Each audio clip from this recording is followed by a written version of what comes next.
There we go. So welcome to the session, and I will be passing over now to our wonderful three facilitators who will take you through the next hour together.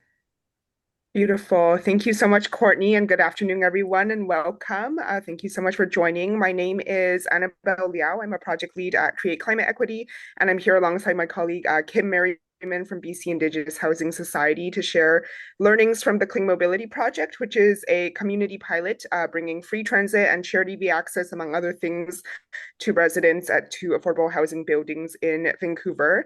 Clarice Canta here, who is also the project manager for this, also from CC, is in the room as well. And we're really glad to be here today with the BC Nonprofit Housing Association because this room is full of exactly the people this program was designed to learn from and to share back to. So we'll be presenting for about 20 minutes and we'll leave some time at the end for Q&A as well before we transition into a community mapping activity where you get to think through what clean mobility solutions might look like in your own communities. Before we get started, we wanted to honor the rich histories, cultures, and traditions of the Musqueam, Squamish, and Tsleil-Waututh nations, on whose lands we gather and whose stories, insights, perspectives, and partnerships deepen our impact. We are very grateful to the First Peoples who have stewarded these lands since time immemorial and continue to protect this land, water, and community where we live and work. And I'd also like to point out that National Indigenous Peoples Day just passed last Sunday, and I'm so grateful for the opportunity to share about this project today that demonstrates the power of Indigenous-led partnerships and community-driven solutions. So just a quick intro on my end again. I've been leading the Clean Mobility Project on behalf of Create Climate Equity and partnering with Cambo Energy Group as well, who is a minority-owned and operated social enterprise committed to advancing equitable access to energy, transportation, and housing programs in underrepresented communities, especially Indigenous and immigrant communities. And I'd also like to pass it off to Kim, my co-presenter and facilitator, to introduce both herself and the BC Indigenous Housing Society. Thank you, Annabelle. Good afternoon. First, I want to thank the BC Nonprofit Housing Association for not letting us, but having us today to do this webinar. It's quite exciting to share the results of this pilot project with you all. As Annabelle mentioned, my name is Kim Merriman. I am with BC Indigenous Housing Society. I will refer to them as also BC IHS at times if you're not familiar with them. A little bit about, first of all, I want to start by expressing how fortunate BC IHS has been to partner with Create Climate Equity and Cambo Energy on this clean mobility project. I'm delighted to share the behind the scenes looks at why this initiative has been so successful for us. But I want to start a little bit by sharing a bit of background for BC Indigenous Housing. We are a registered charity and nonprofit society, proudly governed by an all-Indigenous board of directors. We employ approximately 100 people and provide safe, attainable housing for Indigenous families and individuals living in Vancouver and throughout the province. We were founded in 1984. We currently manage a portfolio of 21 buildings throughout the Vancouver area and one in Richmond, and we support over 1,300 Indigenous individuals and families. We partner closely with federal and provincial government agencies to subsidize tenant rent contributions and achieve true affordability for individuals and families. One of the important points I wanted to make today is at BCIHS, we do not see clean mobility as simply an asset installation. We really believe that it requires deep community integration, trust building, and equitable access for our tenants. Back to you, Annabelle. Amazing. Thank you so much. So now that you know a bit about Kim and I wanted to quickly outline our time together as well. So the two of us are going to be sharing about the Clean Mobility Project for around 20 minutes before we open the floor up for Q&A and then move into a breakout activity, which we've really tried to design to maximize the value of all of us being here in the same space. So I'd really encourage everyone here to take advantage of just the rich and diverse expertise everyone brings into this room so that you can walk away not only being able to describe our clean mobility project, but also that you have some newfound learnings about what innovating in clean mobility in your specific community could look like. So I know I keep on saying we're about to get started, but before we actually get started, we also like to acknowledge our funders. So this project is funded in part by Natural Resources, Canada's Zero Emission Vehicles Awareness Initiative, and in part by BC Hydro. And their support has made this pilot possible, and we hope the learnings we share today can contribute to a broader ecosystem of clean mobility programming in the affordable housing sector. And of course, none of this happens without our incredible partners as well. Our three core project partners are Cambo Energy Group, BC Indigenous Housing Society, and the Aboriginal Housing Management Association. And we've also been working very closely with three key partners, Modo, who powers the shared EV program, TransLink, who has supported the Free Transit Stream, and Fraser Basin Council, who's been a valuable thought partner for our upcoming Ride and Drive Day. And so really wanting to flag that, like, building these partnerships has taken a lot of time, and we didn't just rush into this program delivery, and that relationship building phase before launch is something we'd flag as non-negotiable for anyone looking to replicate a program like this. So in terms of how this all kicked off, before we even designed a single program element, a lot of it was active listening. So in 2024, we surveyed 85 members of urban Indigenous communities, 44 of whom were seniors, about their transportation experiences in Metro Vancouver. And so what we heard was very consistent and clear. Transit was described as unaffordable. Folks on fixed incomes especially were skipping medical appointments or choosing between groceries and bus fare. It was also inaccessible, especially for those with disabilities, with real concerns about the Handy Dart services being unreliable or arriving late, or not waiting if an appointment ran over. It was also described as unsafe at night by some, and culturally inappropriate. So many services having moved online and requiring credit cards, which excluded residents who pay in cash or don't own smartphones. And then on top of that, unreliable and delayed at times as well. So it's important to understand that these aren't just inconveniences. These are isolating and cutting people off from family, from healthcare, from attending cultural gatherings, and from community. So we took everything we heard and made it the foundation of the program design. This wasn't just about deciding what the community needed. It was about responding really directly. And so the program design really is meant to reflect the community's priorities. When residents told us that there was limited accessible and affordable options, especially for those with disabilities, we responded with multiple fully subsidized choices that don't require apps or credit cards, but just showing up, and we'll help them get set up. When they said online services leave many behind, we made in-person engagement the default. So physical registration, paper forms, door-to-door follow-ups. And when seniors especially expressed frustration about getting to home communities or reserves, we made the shared EV available for multi-day trips, and also began training community ride champions who can support neighbors who don't drive. So every element of this program traces back to what the community has expressed a need for. And Kim, I'll pass it off to you to speak about all things site selection. Sure, thank you. So why did we choose buildings 19 and 20? To give you a little bit of background on these buildings, they were the selected designated pilot site for the project. They are located on Davie Street in Broughton in the west end of Vancouver, which is nice, dense downtown living. The buildings contained, in building 19, we contained 27 units, and then building 20 equals 68 units. BC Indigenous Housing only operate a few floors of each building, which allows the remaining units to be managed by a strata, another strata manager and housing provider.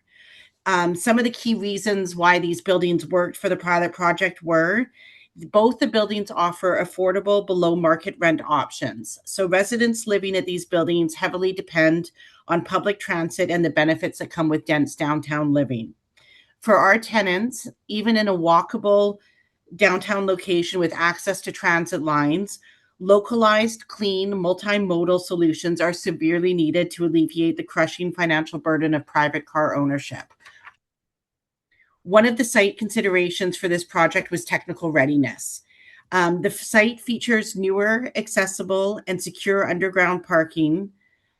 Because we only operate a few floors of each building, the parkade has a separate has separate parking for the BC IHS tenants, with a different section of the parkade being assigned to Strata managed tenants.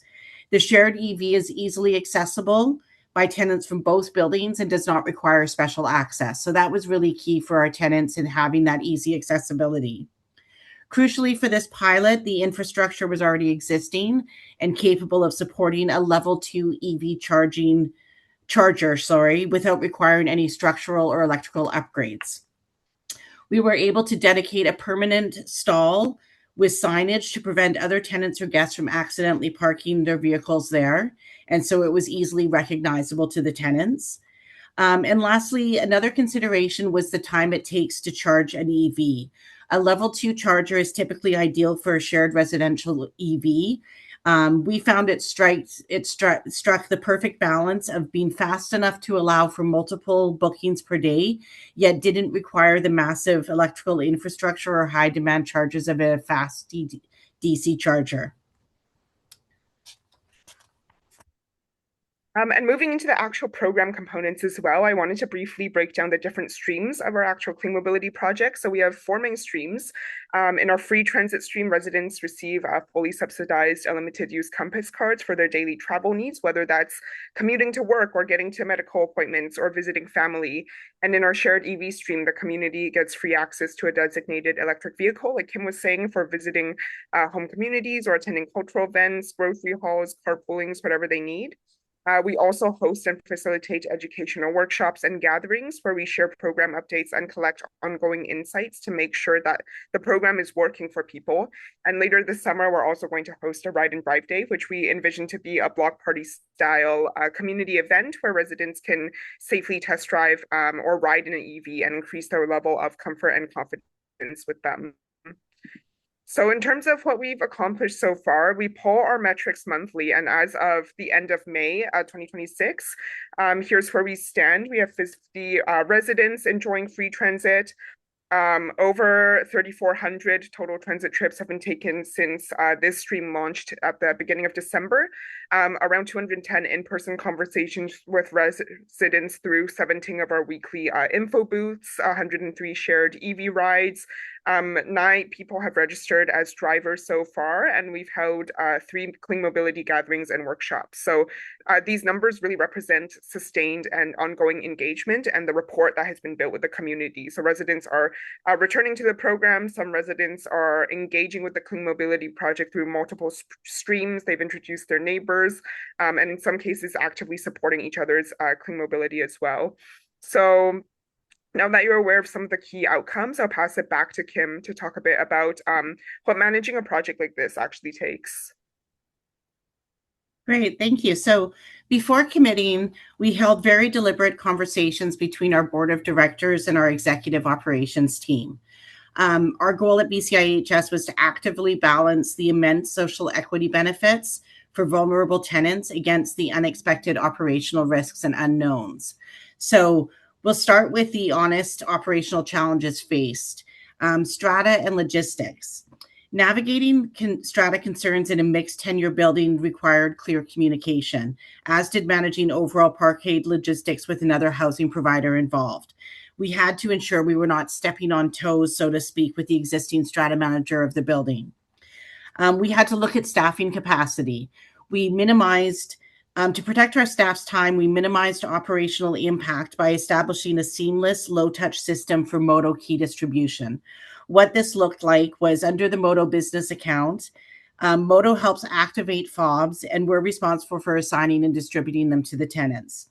Modo further has a staff support line where residents are directed to call Modo as a first point of contact for operational issues and questions related to the booking system.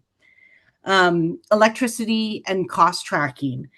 During the pilot process, the electricity is being tracked through the shared EV charger, which provides us with realistic data on how costly the charging is. That was really important for us operationally to understand how much this is actually costing us as an organization and what the benefits are.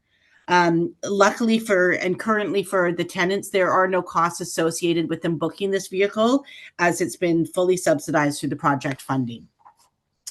And then, of course, with CC and Cambo Energy's assistance, we were introduced to a credit aggregator, which helps us offset any operational costs through carbon credits. Vehicle maintenance, that was a pretty straightforward operational reality for us. We were able to hand that off to Moto, which handles all of the maintenance for the vehicle and regularly cleans it for the tenants every 2 weeks.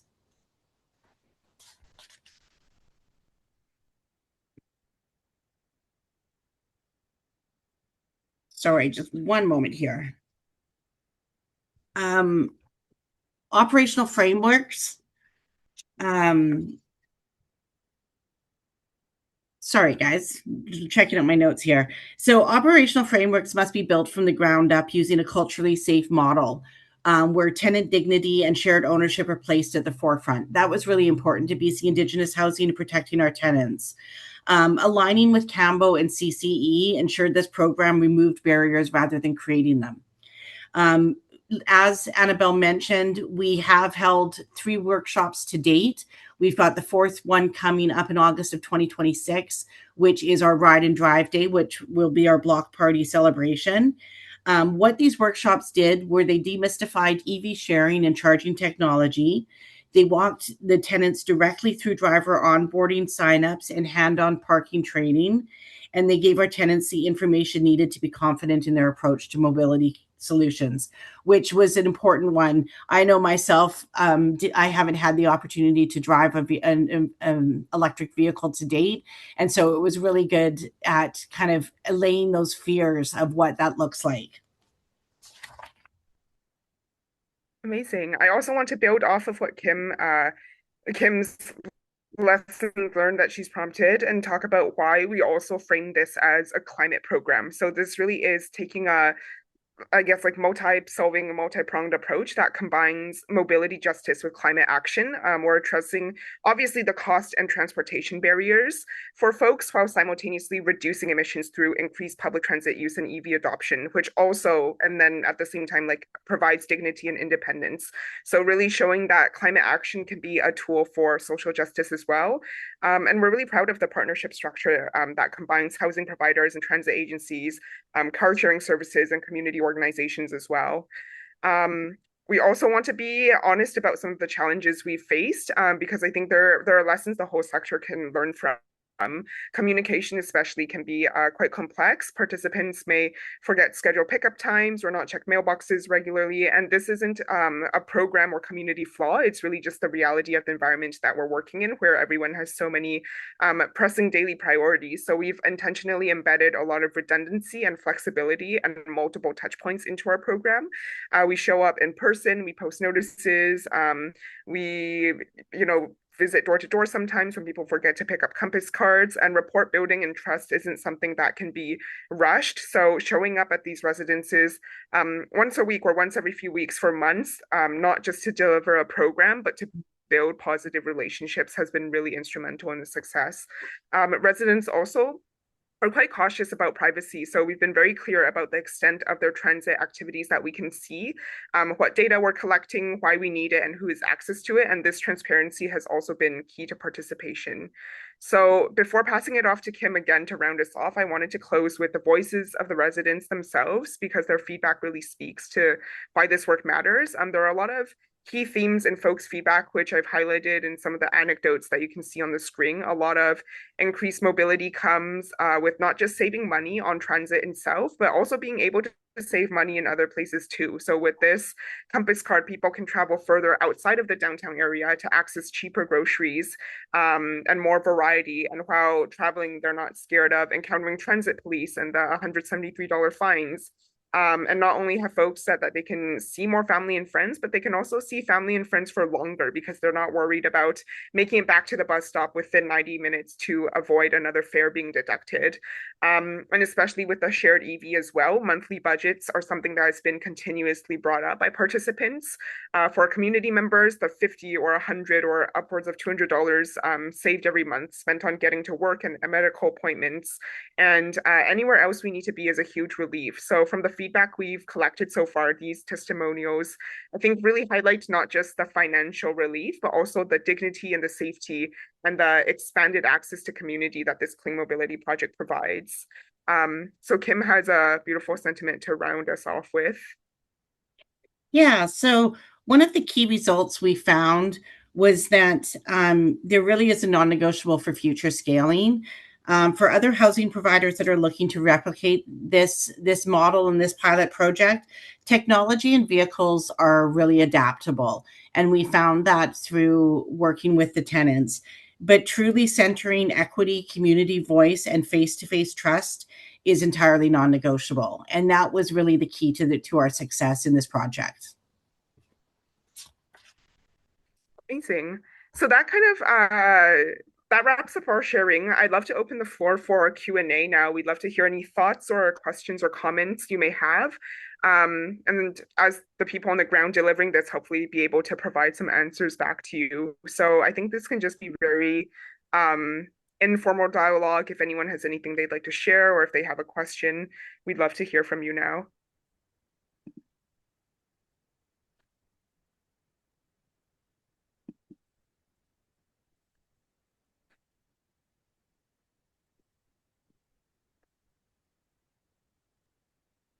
I have a question just to get us started. Were there any outcomes during this process that surprised you folks? Or like results or things you weren't expecting? I think recently, especially as we've been rounding off the free transit stream and doing more engagement in terms of feedback collection, one sentiment that popped up that I didn't really consider before was people's level of like comfort and confidence and like familiarity increasing with the, I guess, like different transit systems, for example. So a couple residents expressed that they, because of this program now, take the bus regularly and that they didn't realize how easy it was to navigate, and that they are able to, understand how different bus lines work, not check the map every time, and just really like gain a lot of confidence in interacting with these systems. So that was one thing that I found was cool. Thank you.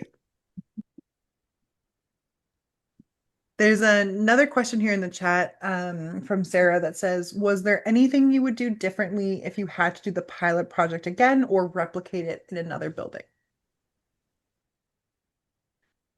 I think I can speak to that a little bit. I think that the project was really successful. From our point of view, it was fantastic. The one feedback I think we got the most, Annabelle, was tenants asking if there could be another vehicle. Because it's just turned out to be such a great result for our tenants that they were super excited to be able to use the vehicle, but they would like even more of an opportunity if possible. So that was really encouraging to hear.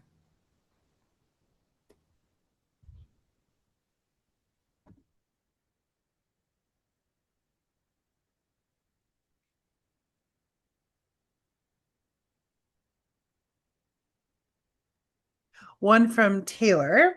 It says, do you have any thoughts on how this might look differently in different kinds of buildings? Co-ops, for example.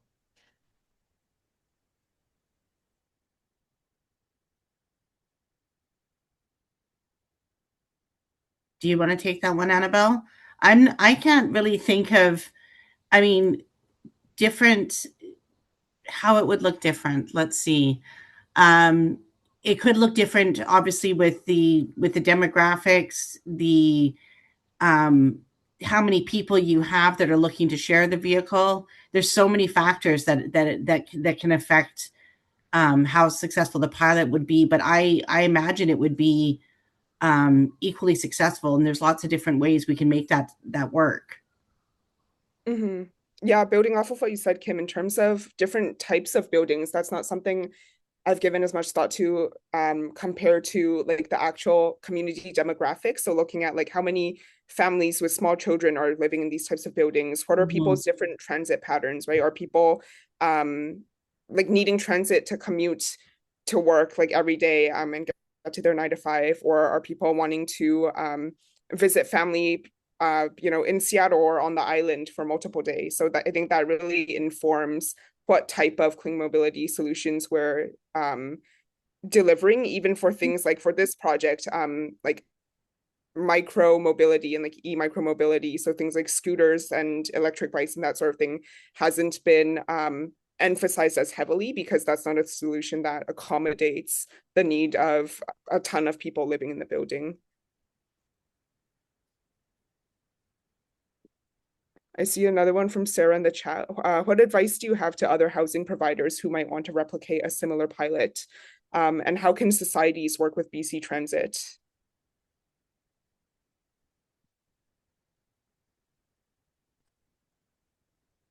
I think I think one of the most successful parts of this project was really getting on a personal level with the tenants and understanding what they needed. So I think that that was the real foundational start point to this.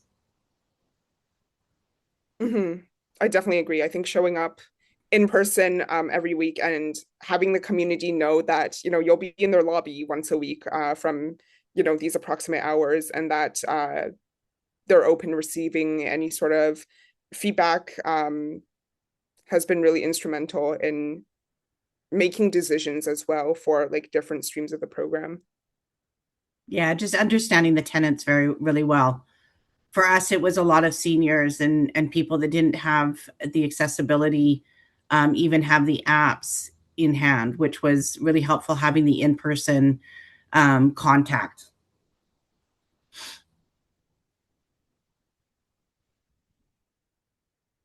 Amazing. Any other questions before we move into a breakout?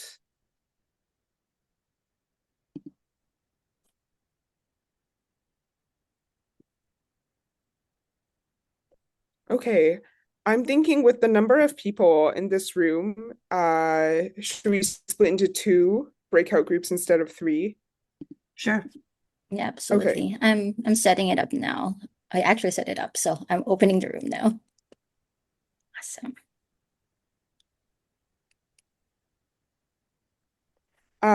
So actually, sorry, I was gonna go to the slide on the breakout discussion first.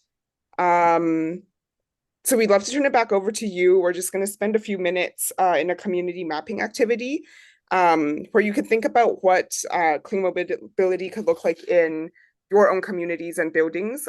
So I wanted to start off with a quick round of introductions when you do get into your room, your name, your affiliation, if you'd like to share one thing that stood out to you the most from what you heard today, and then we'll open up to the main question. So what does addressing transportation gaps with clean mobility look like for your community? And there's a lot of different ways to define community, whether it's a specific building or a neighborhood or even just the region that you live in. And we want to think beyond just commuting as well. So how does transportation affect things like groceries, childcare, healthcare, social connections, and what modes would be most useful? What partnerships or networks would you tap?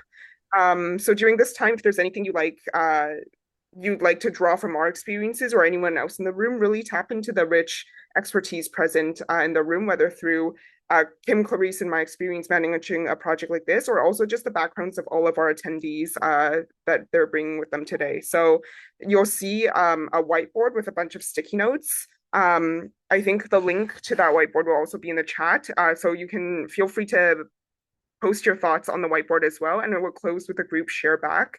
So we'd really appreciate if one attendee per group could volunteer to share rather than just have us keep talking. So we have around 15 minutes to discuss, and then maybe 5 minutes before the breakouts close, Kim, Clarice, and I will begin prompting the group to think of key takeaways to bring back to the larger group.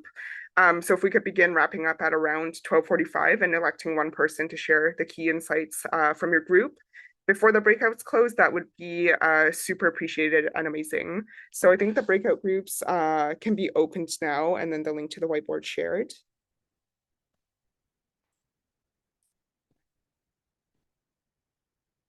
Hey, amazing. Welcome back, everybody. I know, yeah, the conversation was definitely flowing in our breakout group.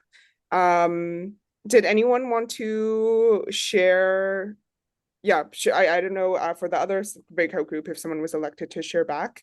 I guess since we were breakout group 1, I can also share first. I know Sarah just said she'll be right back, but so I can share on behalf of the group. But in terms of what we discussed, a lot of it was focusing on identifying barriers to transportation that we are seeing in our communities and in our regions. And that might not necessarily be something that as an organization or as a housing provider, we have the capacity to develop programming to fulfill. It might be like larger issues with the entire transit system itself or with the physical infrastructure. But being able to identify those key barriers is really helpful in being able to understand like more comprehensively what are the unique transportation related needs of our community. So Sarah mentioned, for example, like with the Greyhound buses being shut down, that really limited municipalities' options to help move people around.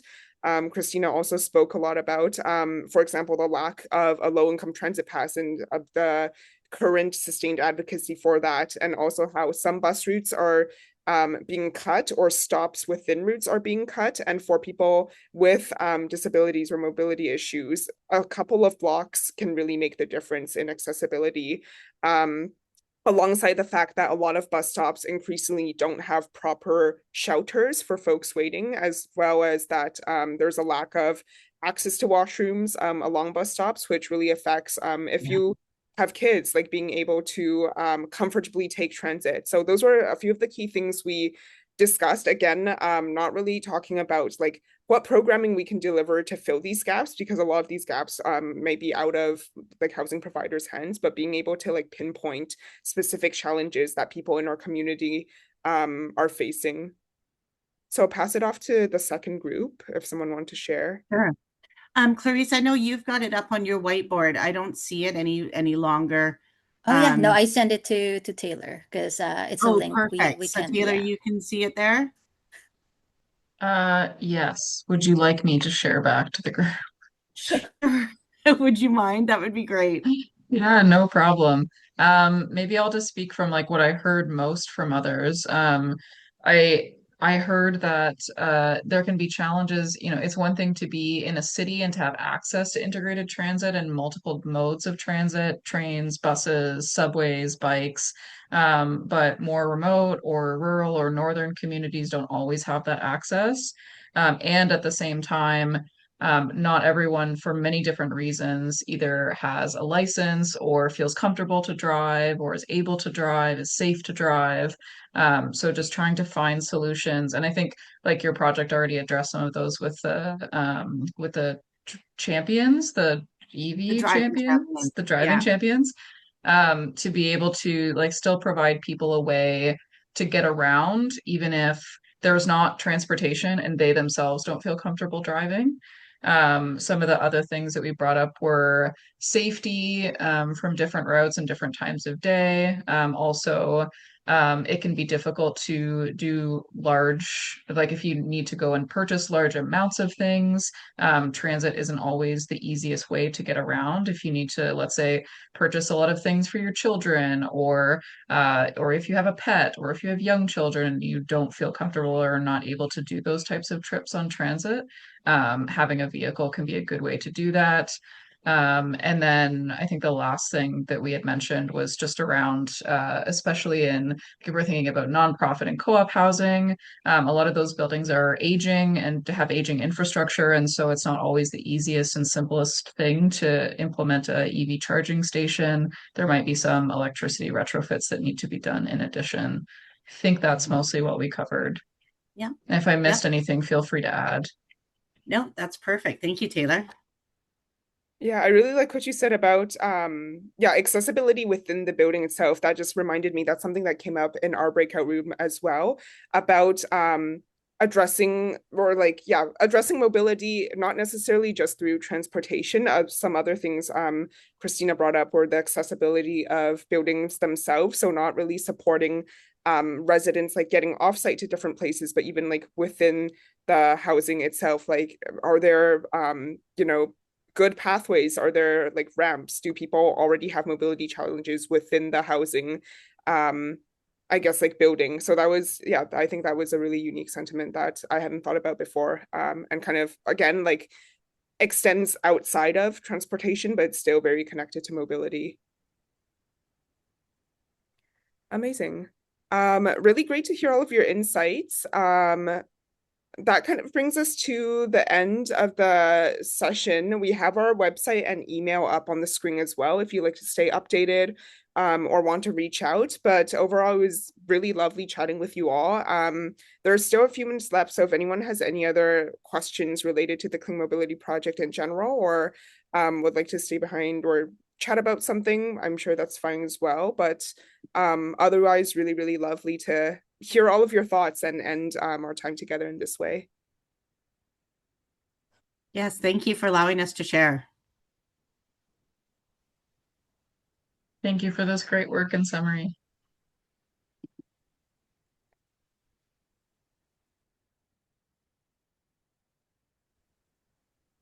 All right, thanks, folks. We will be the last to leave. So if you want to linger and ask any questions, always the first to the party and last at the door. So if any Taylor, folks go have- ahead. You said you have a question? I do. It's more of like something that I've been thinking about with clean mobility and with like the types of housing that we're talking about. Because my focus is always on climate change and especially on tenant and resident health and safety. And I'm thinking about, especially with extreme temperatures this time of year, my mind is on heat. And so, one of the biggest issues that I've experienced personally with transit is it's hot. It is hot to wait outside. It is hot when there's not adequate green space at the waiting areas for the bus stop. And the buses themselves, even if they have air conditioning, it doesn't always work very well and all of that. So, I wonder, and maybe there's no answer to the question yet, but just again, back to that integration between infrastructure and mobility, if there's any considerations on cool or in the winter hot, warm, comfortable, safe spaces for people to be able to wait um before, after, during transit or transportation. I don't know if that's something that you folks have considered in your project or something that's come up at all.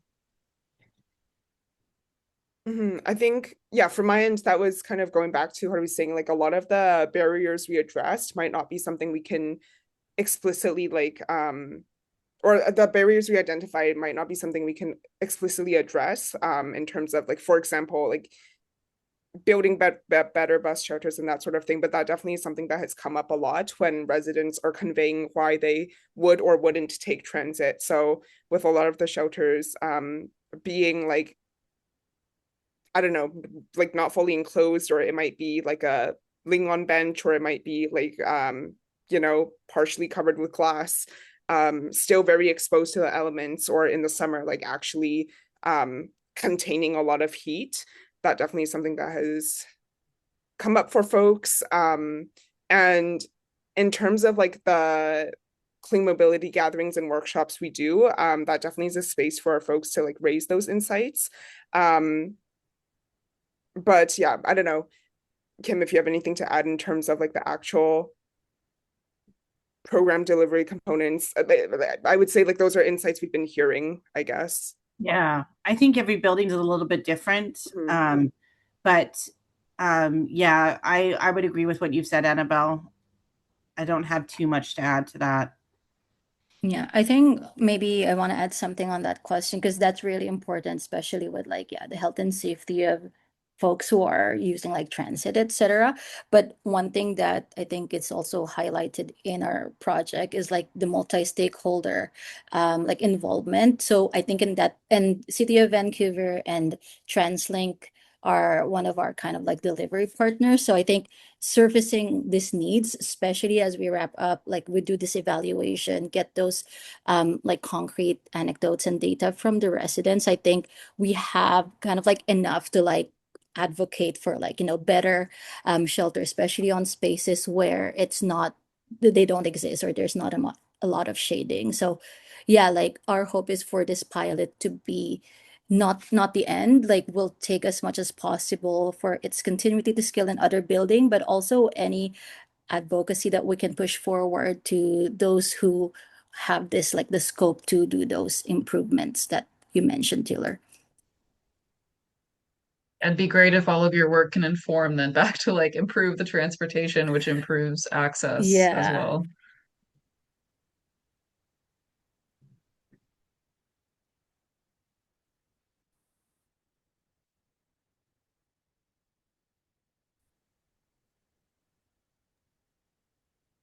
Any other questions, folks?